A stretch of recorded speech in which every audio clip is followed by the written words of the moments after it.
Selamat pagi pemirsa, Anda kembali menyaksikan Berita Satu Pagi bersama saya Eka Nugraha. Sejumlah informasi menarik dari dalam negeri, mancanegara hingga berita terbaru dari dunia olahraga akan kami hadirkan untuk Anda di antaranya.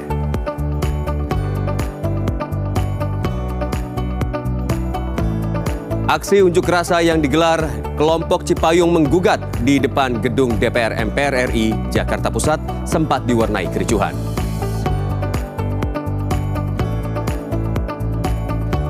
Puluhan pedagang kaki lima yang berjualan di atas trotoar Jalan Kintamani Raya, Jakarta Barat panik saat dilakukan penertiban oleh Satpol PP.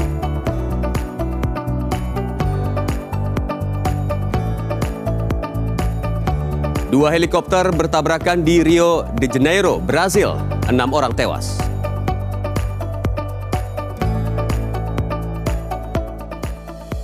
Dan langsung saja kita saksikan Berita Satu Pagi selengkapnya di Berita Satu, bersatu menginspirasi.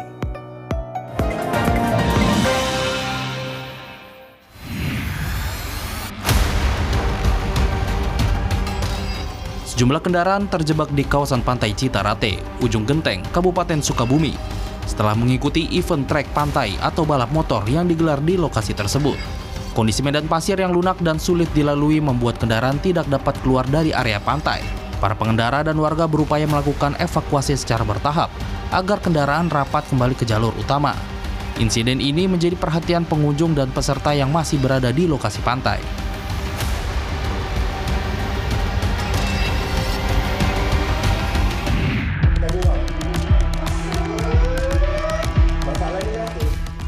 Rekaman video yang memperlihatkan seorang pekerja rumah tangga asal Indonesia diduga menjadi korban penganiayaan oleh majikannya di Johor, Malaysia kembali viral di media sosial. Meski baru ramai dibicarakan pada Juni 2026, insiden tersebut terjadi pada Juli 2025. Polisi Johor telah menangkap 4 orang terduga pelaku yang terdiri dari 2 pria dan 2 wanita. Hasil penyelidikan awal juga mengungkap adanya dugaan 2 pekerja rumah tangga asal Indonesia lain yang menjadi korban kekerasan. Hingga kini polisi masih melakukan pemeriksaan lebih lanjut terhadap para tersangka.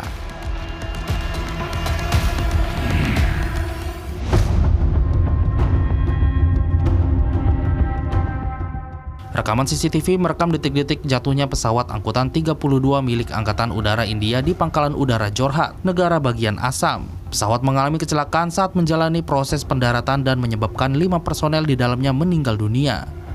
Angkatan Udara India menyampaikan duka mendalam atas insiden tersebut dan menegaskan komitmen untuk memberikan dukungan kepada keluarga korban yang ditinggalkan.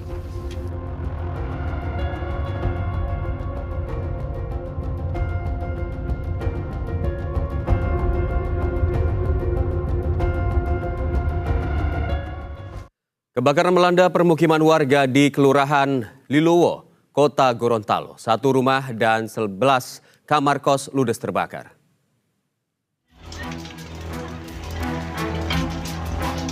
Kebakaran hebat terjadi di Kelurahan Liluwo, Kecamatan Kota Tengah, Kota Gorontalo. 1 rumah warga dan 11 kamar kos ludes terbakar pada Senin siang kemarin. Berdasarkan sejumlah keterangan warga, sumber api diduga berasal dari rumah warga. Pada saat kejadian, pemilik rumah tidak berada di tempat, sehingga mengakibatkan semua barang dalam rumah tak terselamatkan. Pas kejadian tidak ada orang. Cuma anak-anak yang kasih tahu. Saya kan cuma di pangkalan B. Anak-anak kasih tahu, orang bilang Pak Yusran ke rumah yang terbakar. Jadi saya lari ke rumah. Kita udah perikari api yang ini di dalam. Dengan 1 kos-kosan untuk lantai 2 habis terbakar, lantai 1-nya masih sebagian besar aman. Ya namanya kos-kosan, ya barang kebutuhan mahasiswa, perlengkapan kos-kosan, pakaian dan lain-lain, semua silakan.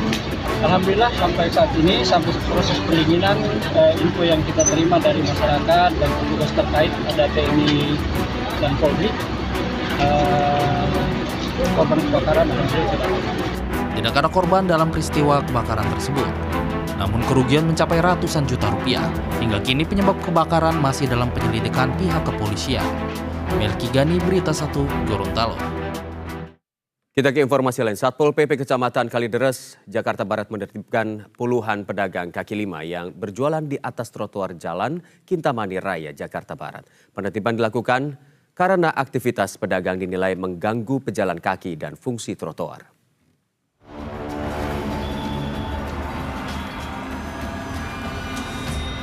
Puluhan pedagang kaki lima yang berjualan di atas trotoar Jalan Kintamani Raya, depan Mall Daan Mogot Kalideres ditertibkan petugas Satpol PP. Saat penertiban berlangsung, sejumlah pedagang terlihat panik dan berusaha menyelamatkan barang dagangannya. Sedikitnya 30 lapak berhasil ditertibkan dan barang bukti diangkut ke gudang Satpol PP Jakarta Barat. Rata-rata di PKL yang di sini di lokasi Jalan Kintamani ini di atas trotoar dan di atas bahu jalan. Kita menata untuk agar kita kelihatan semua jadi rapi untuk di Jalan Kintamani, Kecamatan Kalideres. Kurang lebih ada 30 ya. Para pedagang yang terjaring rencananya akan menjalani sidang tindak pidana ringan sesuai aturan yang berlaku. Dari Jakarta, Reza Heri Pamungkas, Berita 1 melaporkan. Tim SAR mengevakuasi 3 pendaki yang terjebak cuaca ekstrim di Gunung Kelabat di Kabupaten Minahasa Utara, Sulawesi Utara. Ketiganya dibawa ke wilayah kaki gunung pada Senin pagi.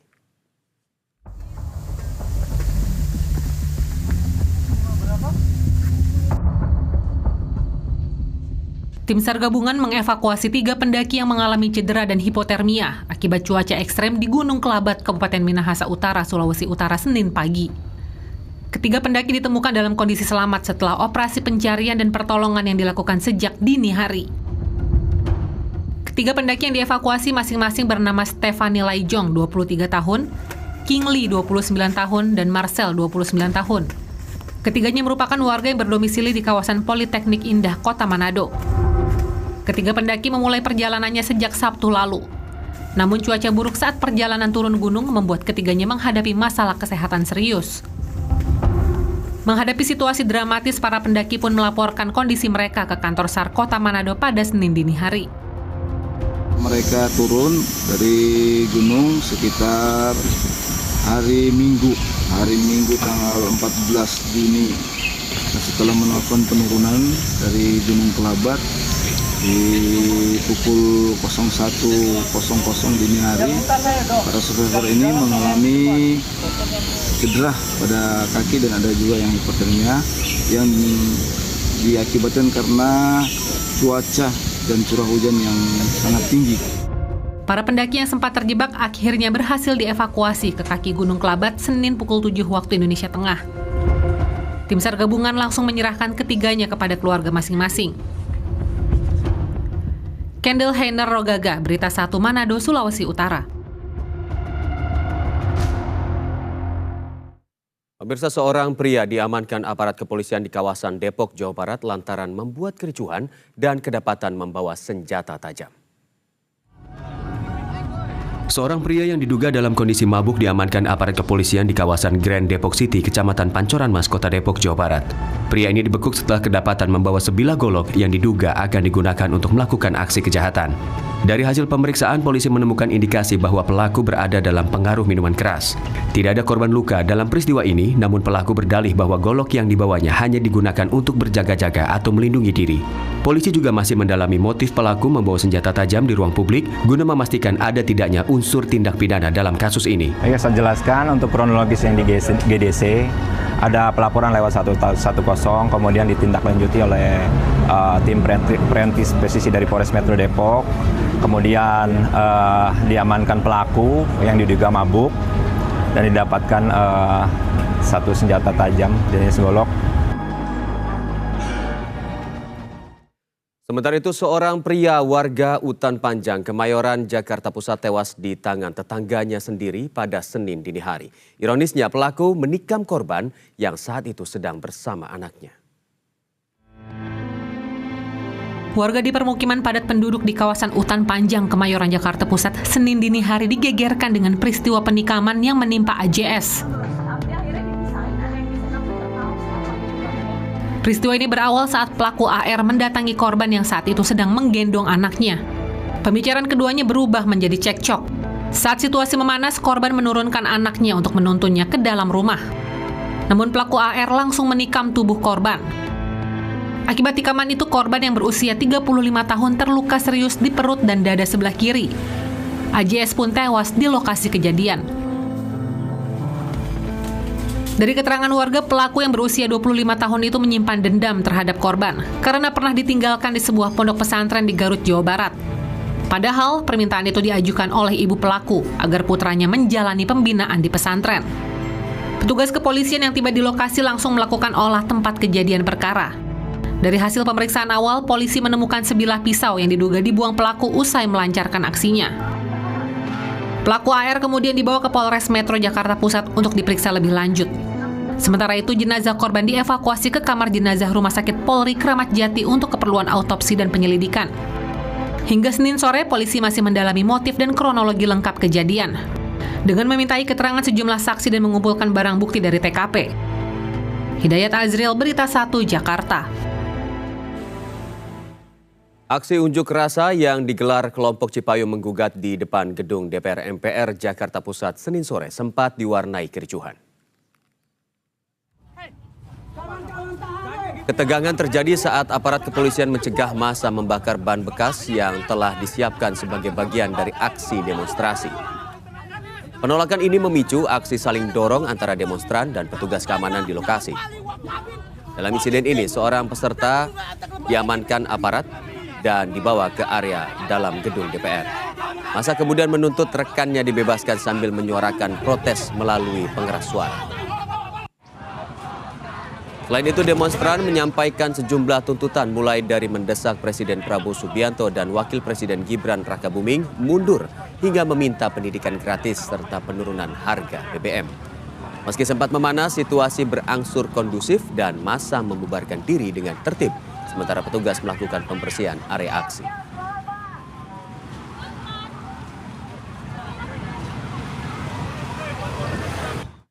Ratusan mahasiswa yang tergabung dalam Aliansi Balikpapan Bergerak menggelar aksi demonstrasi di depan kantor DPRD Kota Balikpapan, Kalimantan Timur pada Senin sore. Aksi yang menyoroti persoalan distribusi BBM hingga penggunaan anggaran negara itu sempat diwarnai ketegangan antara massa dan aparat keamanan.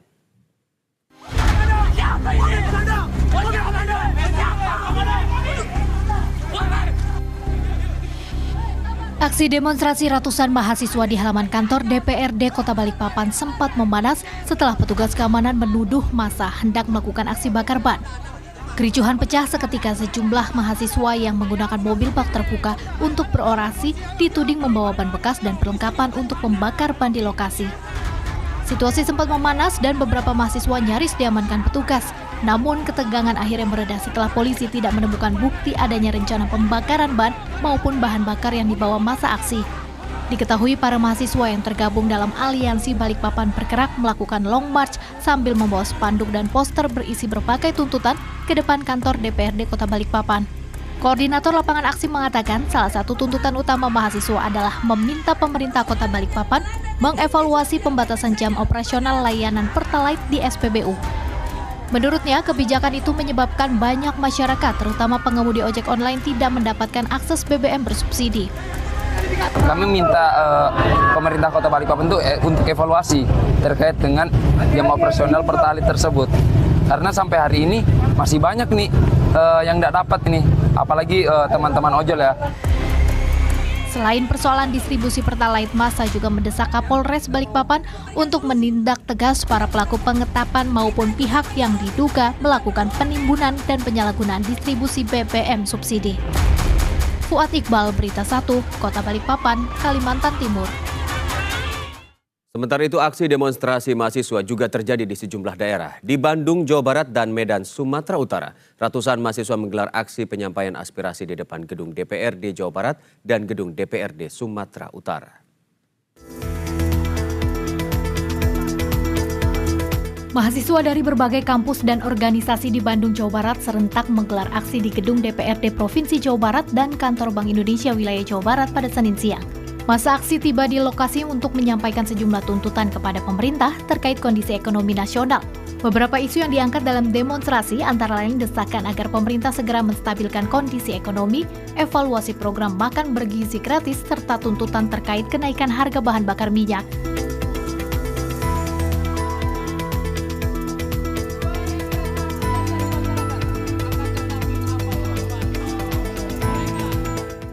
Sementara itu, di depan kantor Dewan Perwakilan Rakyat Daerah Sumatera Utara Jalan Imam Bonjol, Kota Medan, ratusan massa mahasiswa Universitas Sumatera Utara juga menggelar aksi menuntut perbaikan ekonomi dan menolak sejumlah kebijakan pemerintah. Pada aksi bertajuk Menuju Indonesia Gagal ini, mahasiswa juga menuntut efisiensi serta transparansi dalam pengalokasian APBN dan APBD. Mereka juga meminta agar pendidikan jadi program prioritas demi masa depan bangsa. Ada pula sejumlah tuntutan lainnya yang menyoroti berbagai bidang. Tim Liputan Berita 1.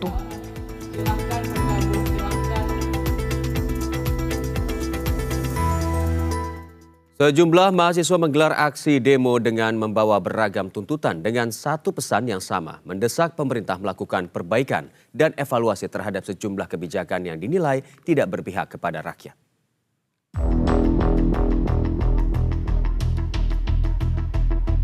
Hari ini Badan Eksekutif Mahasiswa BEM dari sejumlah perguruan tinggi dan serikat mahasiswa menggelar demonstrasi di berbagai wilayah di Jakarta.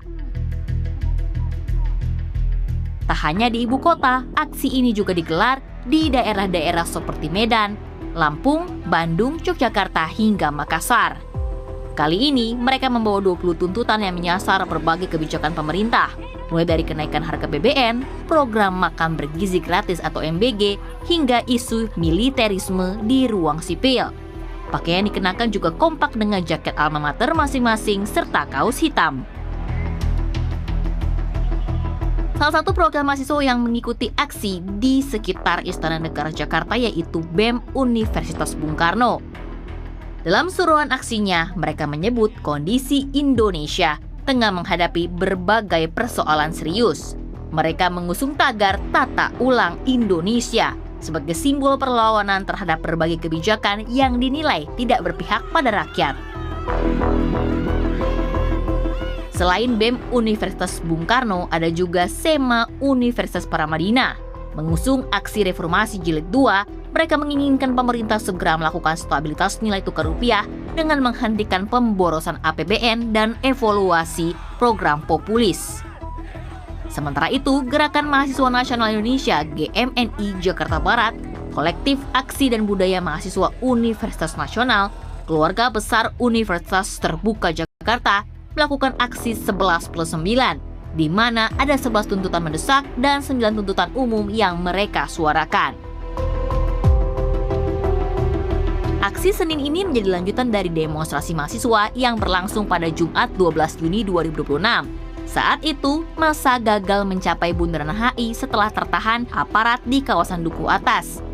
Aksi ini membawa sejumlah tuntutan terkait kondisi ekonomi, kebijakan pemerintah hingga isu demokrasi. Pihak istana melalui Menteri Sekretaris Negara Prastyo Hadi merespon tuntutan Badan Eksekutif Mahasiswa Seluruh Indonesia atau BMSI yang mengultimatum pemerintah membenahi kondisi perekonomian. Prastyo mengatakan pemerintah menghargai tuntutan yang disampaikan mahasiswa dan memandangnya sebagai bentuk aspirasi yang patut diperhatikan.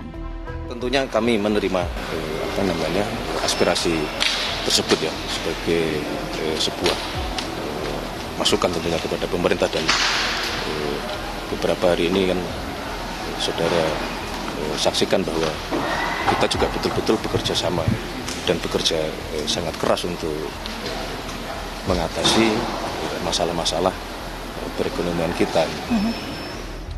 Adapun dalam aksi kali ini, Polda Metro Jaya telah mengerahkan ribuan personil gabungan TNI Polri untuk membantu mengawal jalannya aksi demonstrasi mahasiswa. Polisi menghimbau agar seluruh peserta aksi menyampaikan aspirasi dengan tertib tanpa membawa barang berbahaya dan melakukan pengerusakan. Tim Liputan Berita 1. Penasihat khusus Presiden Republik Indonesia bidang ketenagakerjaan dan kesejahteraan buruh, Said Iqbal, turun tangan dan menemui ribuan buruh Pakrin yang terancam terkena pemutusan hubungan kerja atau PHK di Kecamatan Pungging, Kabupaten Mojokerto, Jawa Timur.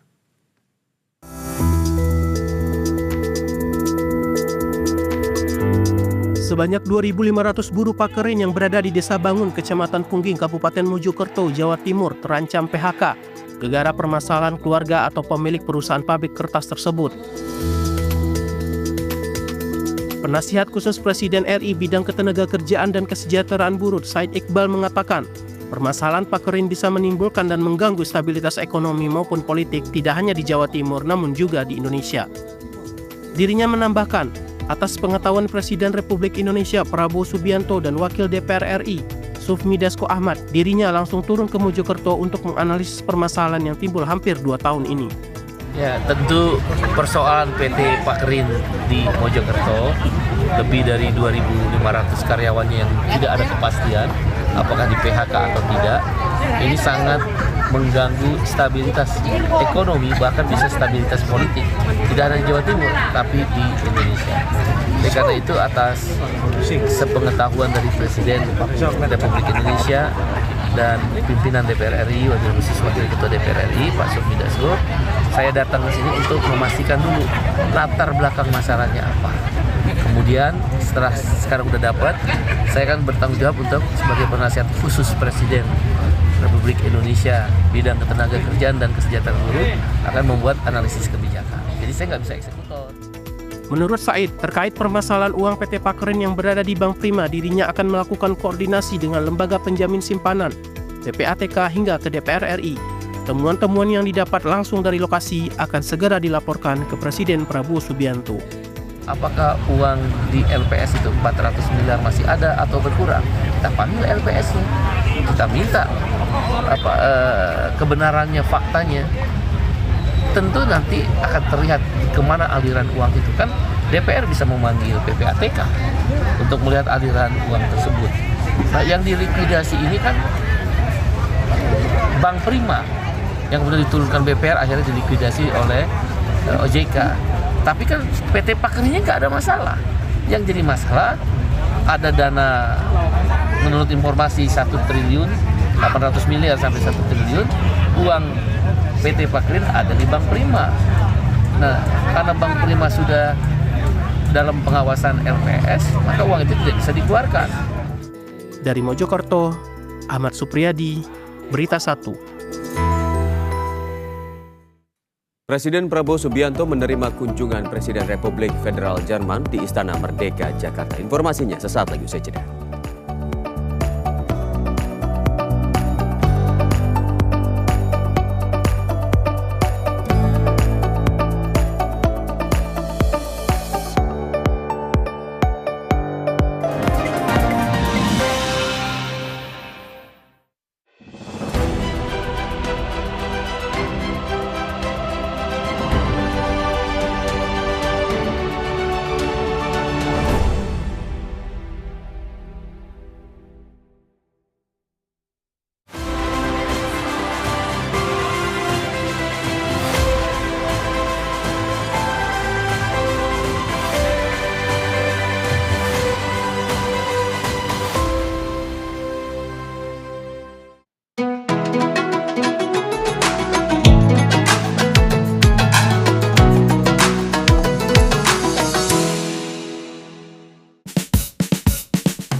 semesta,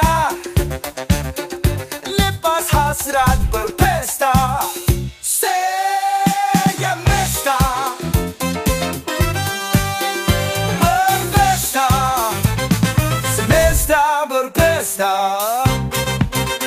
Mari rakyat semesta,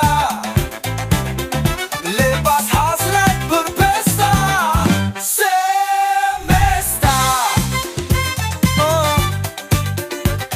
berpesta, semesta berpesta.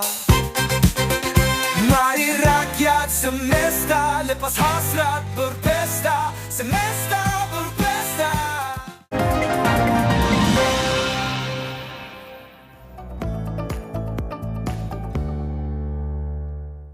Pemirsa, pemerintah terus mempercepat pembangunan dan operasionalisasi koperasi desa Kelurahan Merah Putih di berbagai daerah. Hingga saat ini ribuan unit koperasi telah menyelesaikan pembangunan fisik dan siap memasuki tahap operasional.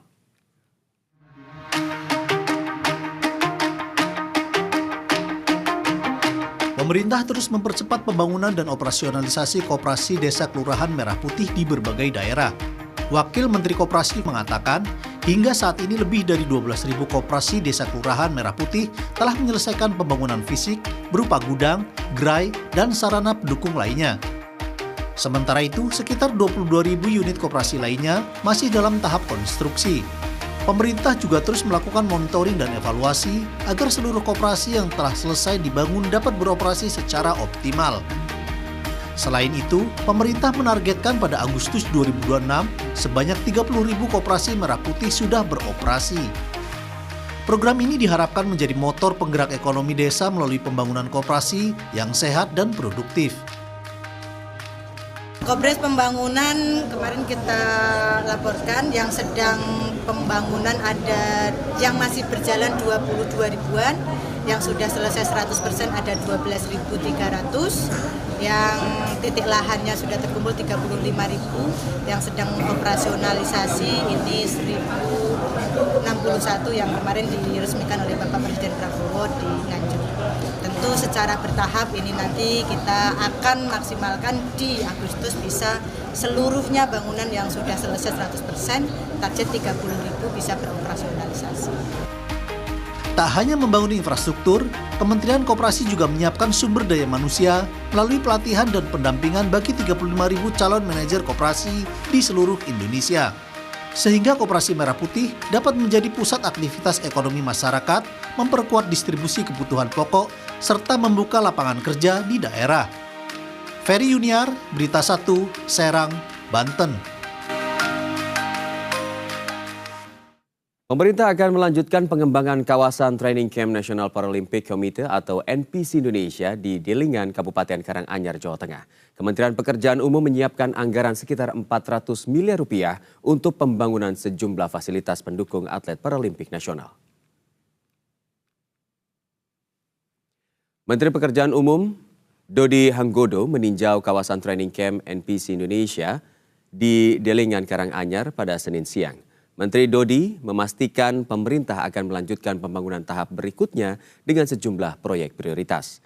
Di antaranya pembangunan gedung olahraga kedua, Skybridge yang menghubungkan asrama dengan fasilitas utama, gedung edukasi, pagar kawasan, serta penyediaan genset.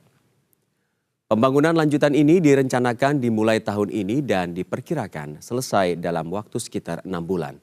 Pemerintah juga mengalihkan rencana pembangunan asrama tambahan menjadi gedung edukasi karena kapasitas asrama yang ada masih dinilai mencukupi. Prioritasnya itu GOR 2, terus Skybridge, genset, sama gedung edukasi plus pagar.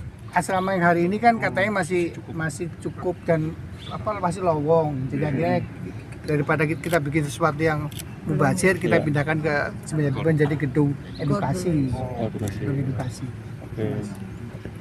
Jadi tetap jadi secara keseluruhan tetap kita 400-an juga. Sementara itu, Menteri Koordinator Pangan Zulkifli Hasan menyebutkan pemerintah bakal mengevaluasi sasaran penerima program makan bergizi gratis atau MBG. Hal itu dilakukan karena ditemukan adanya pemborosan mencapai 1 triliun rupiah per bulannya. Menurut Menteri Zulhas, evaluasi penyaluran MBG dilakukan lantaran masih ada pihak yang membutuhkan dan belum menerima manfaat program itu. Di satu sisi, ada pihak yang tidak membutuhkan justru menjadi penerima MBG. Menteri Zulhas mengatakan fokus penyaluran MBG kemudian akan dilakukan kepada masyarakat di kawasan tertinggal, terdepan, dan terluar atau 3T.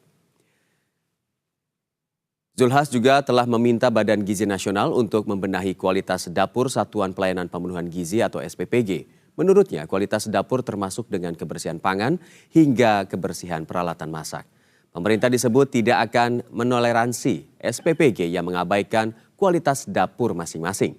Sementara itu, Menteri Zulhas menyatakan masih ada SPPG dengan pengelolaan yang belum maksimal. Misalnya, sejumlah SPPG yang mengambil stok dari luar daerah masing-masing. Oleh karena itu perlu waktu penataan, ya. 1 bulan ya Pak Komsi ya, 1 bulan penataan yang baik itu diteruskan.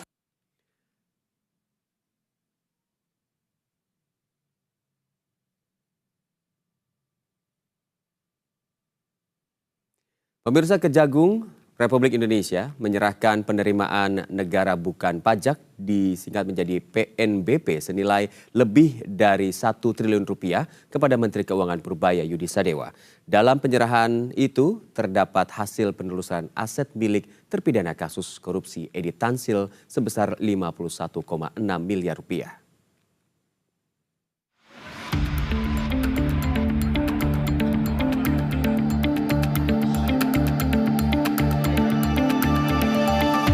Kejaksaan Agung Republik Indonesia menyerahkan penerimaan negara bukan pajak atau PNBP senilai 1,029 triliun rupiah kepada Menteri Keuangan Purbaya Yudi Sadewa.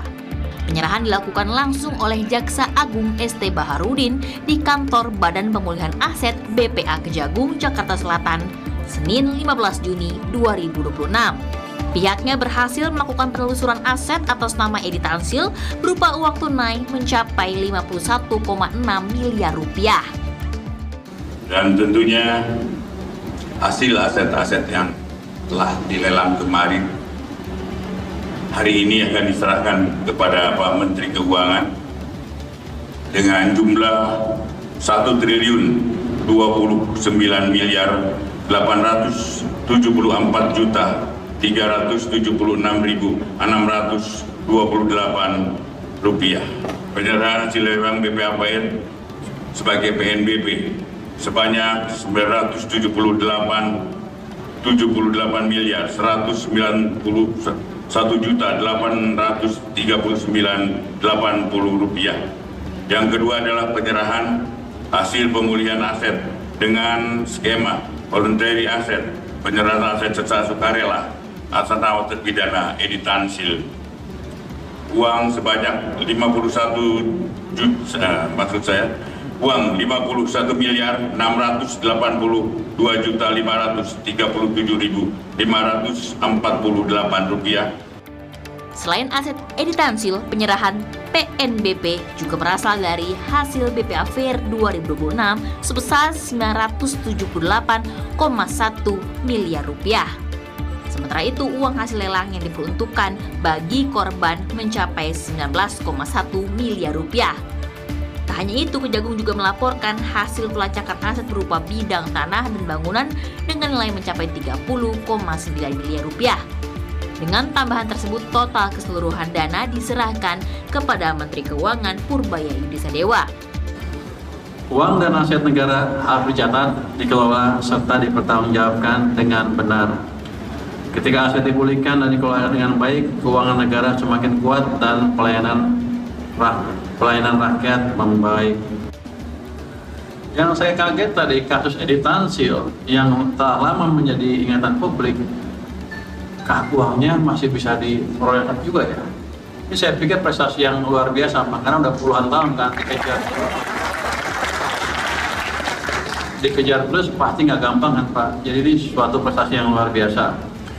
Kasus Edi Tansil mengingatkan bahwa kerugian negara tidak boleh menjadi masa lalu tanpa penyelesaian. Jadi siapa yang merugikan negara sampai kapanpun akan kita kejar ya Pak ya. Acara tersebut turut dihadiri Kepala Lembaga Perlindungan Saksi dan Korban Ahmadi serta perwakilan Bank Himbara. Penyerahan ini menjadi bagian dari upaya Kejaksaan Agung dalam mengoptimalkan pemulihan aset negara hasil tindak pidana korupsi. Roy Adriansyah, Berita 1, Jakarta. Kita ke informasi lain. Presiden Prabowo Subianto menerima kunjungan Presiden Republik Federal Jerman Frank-Walter Steinmeier dan Ibu Negara Elke Budenbender di Istana Merdeka, Jakarta. Dalam pertemuan itu, kedua negara menegaskan komitmen bersama untuk menjaga perdamaian dan stabilitas global melalui diplomasi, dialog, dan kerjasama internasional.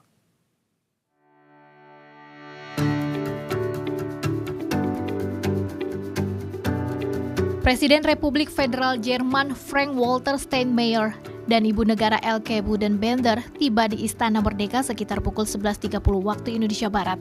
Kedatangan mereka disambut langsung oleh Presiden Prabowo Subianto.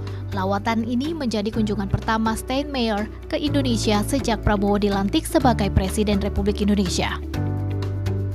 Dalam pertemuan ini, Presiden Prabowo mendorong penguatan kerjasama ekonomi dan investasi antara Indonesia dan Jerman melalui perluasan kolaborasi, di sejumlah sektor strategis termasuk transisi energi dan mobil listrik.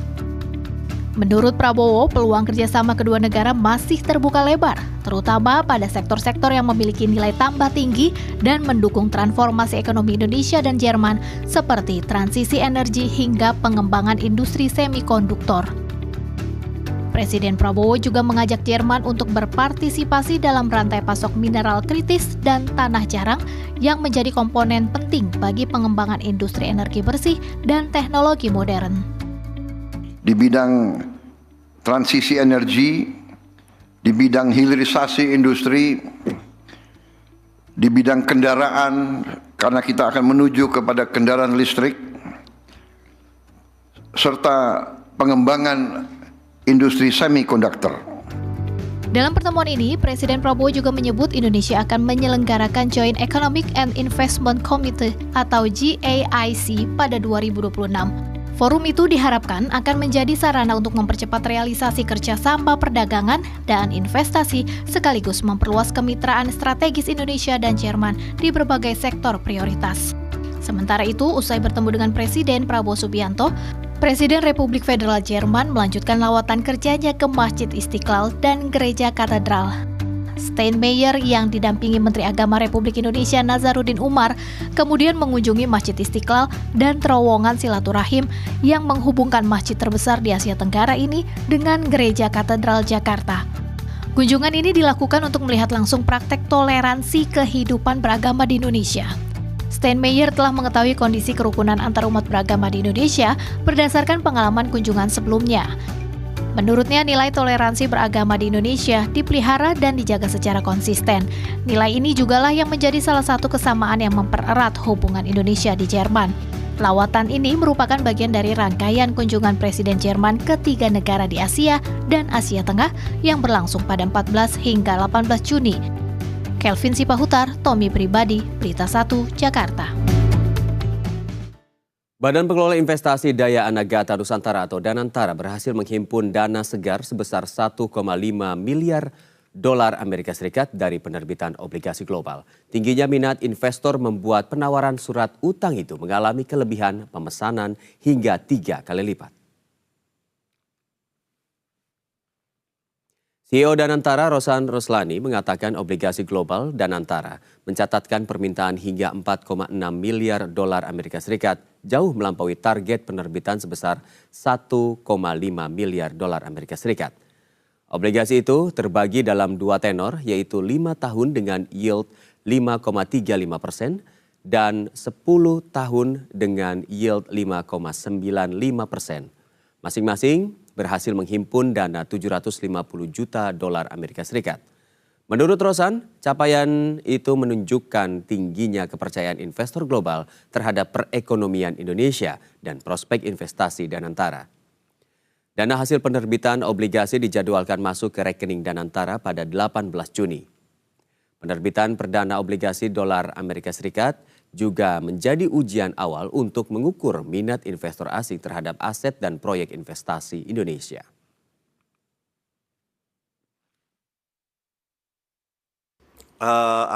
Untuk pertama kalinya kita menerbitkan global bond dari Danantara.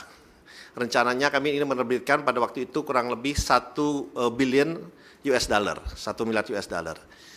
Nah, setelah kami melakukan roadshow di beberapa negara itu dan kami sampaikan juga kebijakan-kebijakan policy dan investasi dari Danantara lakukan, alhamdulillah saya boleh laporkan responsnya itu sangat baik.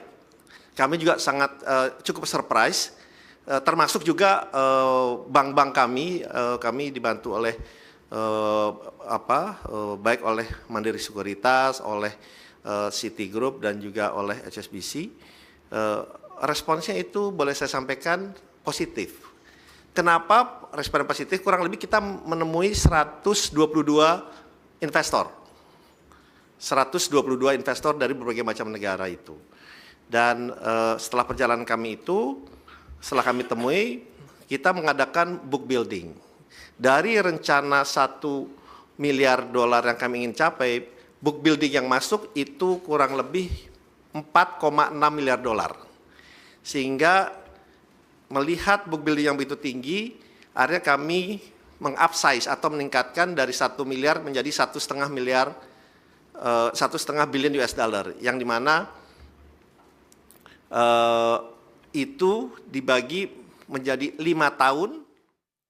Sementara itu, Menteri Sekretaris Negara Prasetyo Hadi menjelaskan sejumlah upaya pemerintah untuk mengembalikan kepercayaan masyarakat di tengah penyampaian aspirasi yang belakangan terjadi.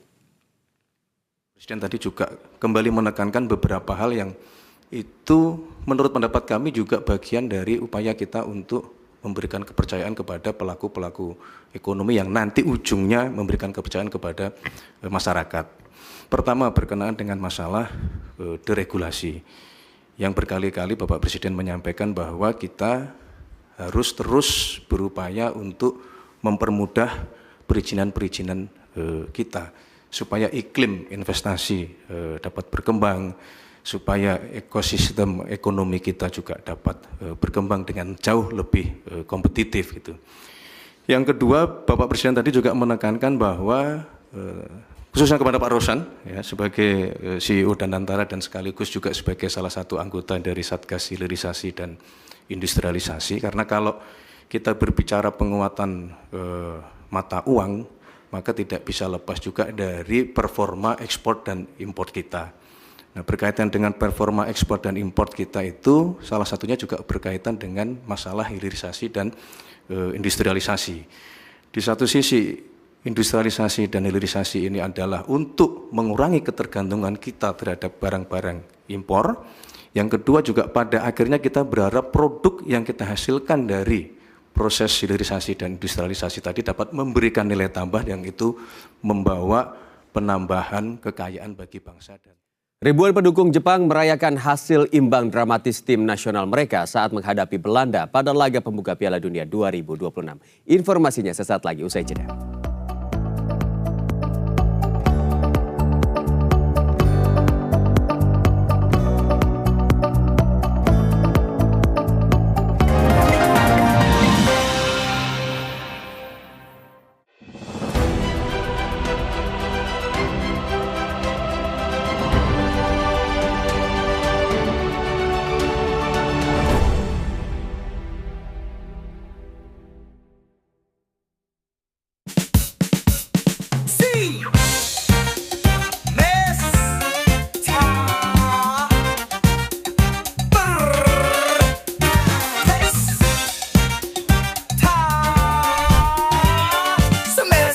Berpesta, mari rakyat semesta,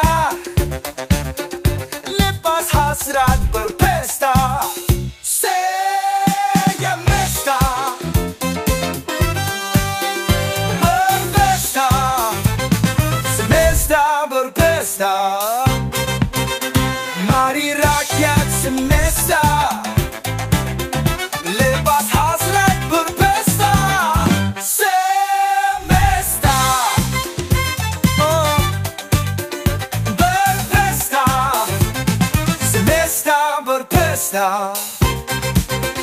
Mari rakyat semesta, lepas hasrat berpesta, semesta berpesta.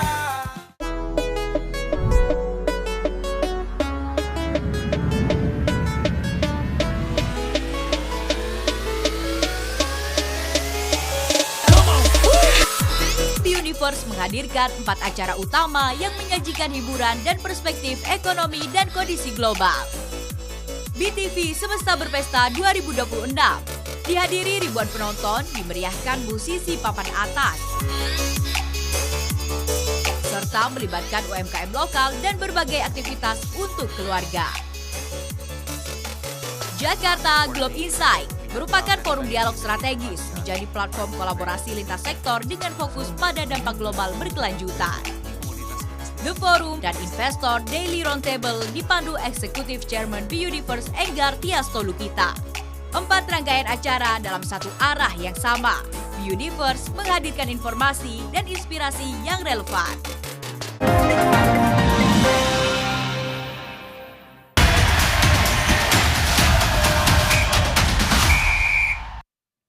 Ribuan pendukung Jepang merayakan hasil imbang dramatis tim nasional mereka saat menghadapi Belanda pada laga pembuka Piala Dunia 2026.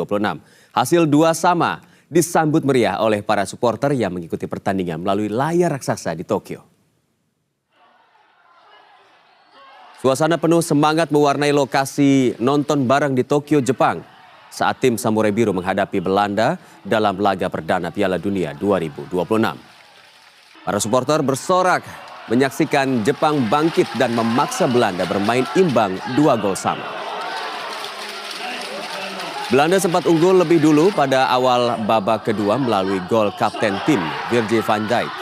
Namun Jepang merespons cepat lewat gol penyeimbang yang dicetak Keito Nakamura 6 menit kemudian. Setelah Belanda kembali memimpin melalui Crescencio Somerville, Jepang tak menyerah dan terus menekan pertahanan lawan. Hasilnya, Daichi Kamada mencetak gol penyama kedudukan yang memastikan Jepang meraih 1 poin penting. Seusai pertandingan, para pendukung Jepang mengaku bangga dengan penampilan tim mereka yang mampu bersaing dengan salah satu unggulan juara turnamen. Hasil ini menjadi modal berharga bagi Jepang yang selanjutnya akan menghadapi Tunisia pada 20 Juni mendatang.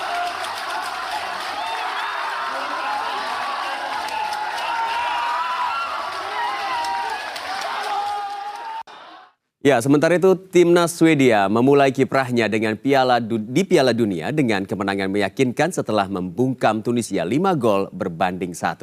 Hasil itu disambut antusias para pendukung Swedia yang memadati area luar Stadion Monterrey, Meksiko.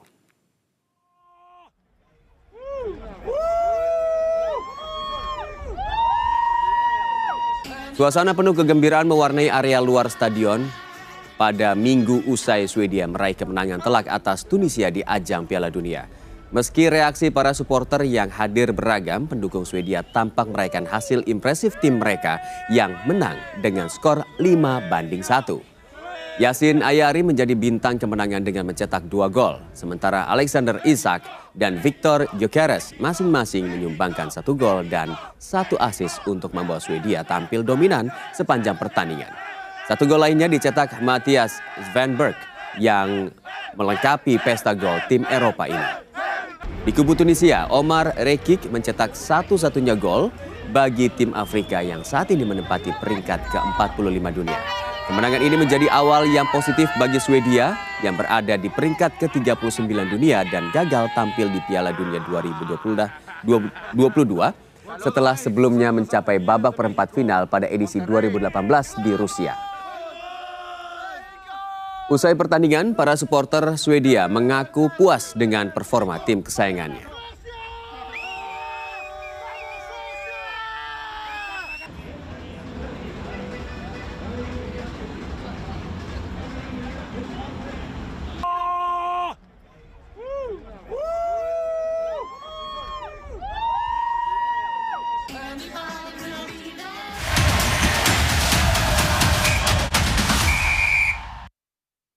Masih dari dunia olahraga, dominasi pembalap Rocket Racing Bali, Nadiem Rustomby, berlanjut ke putaran kedua Mandalika Festival of Speed 2026. Nadiem kembali menjadi yang tercepat pada race 2 Superstar Sport Car Series dan mengukuhkan posisinya sebagai salah satu pembalap paling konsisten di ajang ini.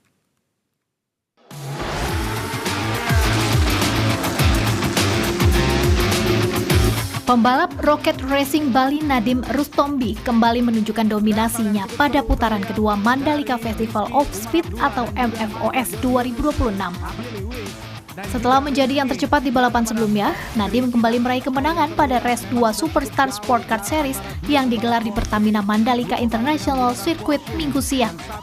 Memulai balapan dengan penuh percaya diri, Nadiem mampu menjaga konsistensi performa sejak lampu start dipadamkan. Pembalap Rocket Racing Bali itu terus memimpin jalannya balapan dan berhasil menyentuh garis finish pertama dengan catatan waktu 16 menit 24,530 detik. Hasil ini sekaligus melengkapi sapu bersih kemenangan yang diraih Nadiem sepanjang akhir pekan balapan di Mandalika. Sementara posisi kedua ditempati Billy Wish dari Wish Motorsport dan posisi ketiga diraih Rizky dari Rizky Motorsport. Senang kita menangin semua ronde yang ada di weekend ini, ya berkat Tuhan kita bisa pertama terus. Enggak sih, cuman capek doang sih sebenarnya karena kepanasan ya. Cuman kayak ya tadi engineer saya pun juga sempat ngomong bahwa gapnya 20 detik, jadi ya saya nggak terlalu khawatir. Jadi ya sebenarnya saya tadi bawa ya santai saja sih. Untuk kedepannya nanti gimana? Keberhasilan ini disebut Nadiem sebagai hasil kerja keras seluruh tim yang terus menunjukkan perkembangan positif dari seri ke seri. Meski harus berkompetensi dalam cuaca panas, Nadiem mengaku tidak mengalami kendala berarti hingga akhir balapan. Apresiasi juga datang dari CEO Rocket Racing Bali Purwo Handoko. Menurutnya, tim sempat mengalami kendala teknis pada mobil beberapa waktu lalu. Namun, seluruh masalah berhasil diatasi sehingga mobil tampil maksimal di Mandalika. Bulan yang lalu kita ada sedikit kendala dengan mobil, terus kita sudah improve, kita sudah perbaiki. Kemudian minggu ini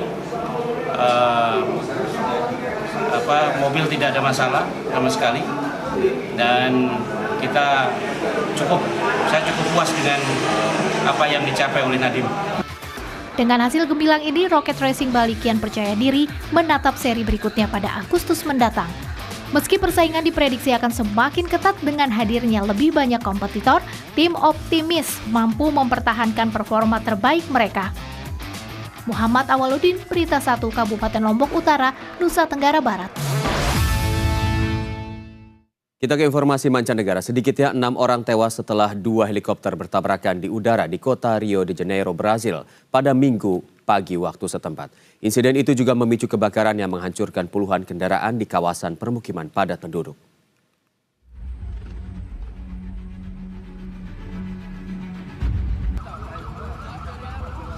Detik-detik 2 helikopter bertabrakan di langit Rio de Janeiro, Brazil pada Minggu waktu setempat terekam kamera amatir. Peristiwa ini mengakibatkan sedikitnya 6 orang tewas di lokasi kejadian.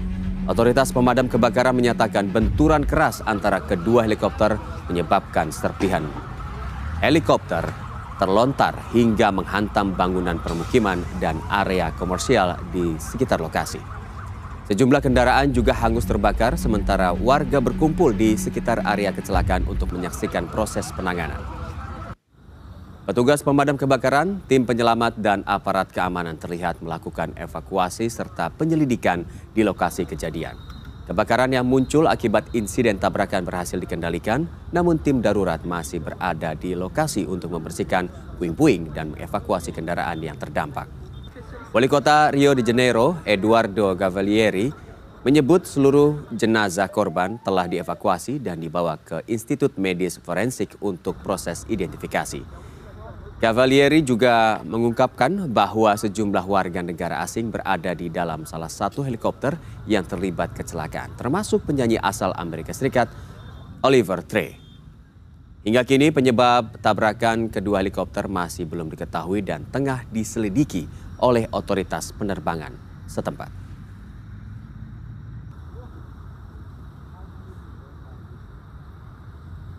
Sementara itu pasukan Inggris menyita sebuah kapal tanker minyak yang diduga terkait dengan Rusia di Selat Inggris pada Minggu waktu setempat. Operasi gabungan yang berlangsung selama 6 jam melibatkan pasukan khusus, Angkatan Laut, Angkatan Udara, dan aparat penegak hukum Inggris. Rekaman video memperlihatkan Komando Royal Marines turun menggunakan tali dari helikopter Chinook ke atas kapal tanker yang menjadi target operasi.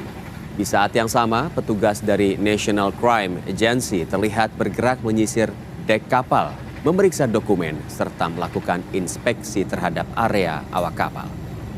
Kapal tanker yang diidentifikasi bernama Smithos dan berlayar di bawah bendera Kamerun itu dicegat sebagai bagian dari upaya Inggris menindak apa yang disebut sebagai Shadow Fleet. Menurut otoritas Inggris, armada bayangan itu diduga digunakan untuk mengangkut minyak Rusia di luar mekanisme sanksi yang diberlakukan negara-negara barat. Pejabat pertahanan Inggris menyebut operasi ini sebagai yang pertama kali dipimpin Inggris untuk menargetkan kapal yang diduga terkait jaringan itu.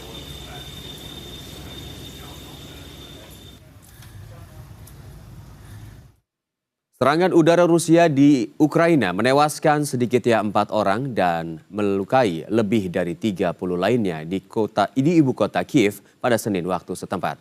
Serangan juga memicu kebakaran di sejumlah bangunan permukiman dan merusak salah satu situs keagamaan paling penting di negara itu.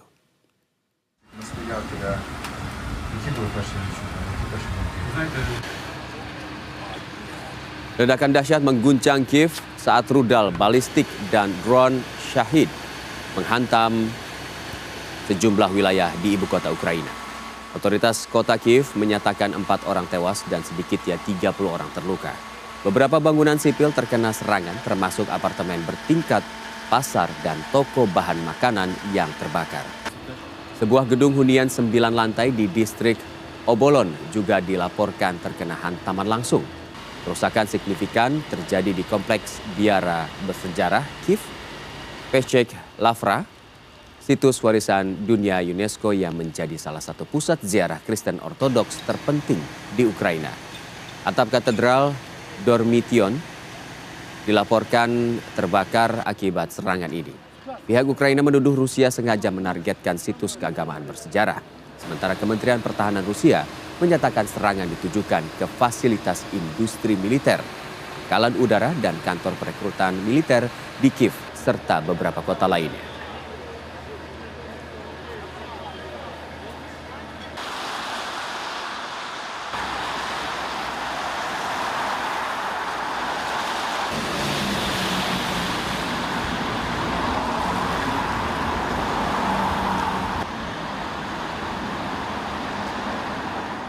Dan pemirsa, sebelum beraktivitas untuk hari ini kita simak dulu perakiran cuaca sejumlah kota besar di Indonesia yang informasinya telah kami rangkum dari situs BMKG berikut ini. Kita lihat wilayah yang pertama.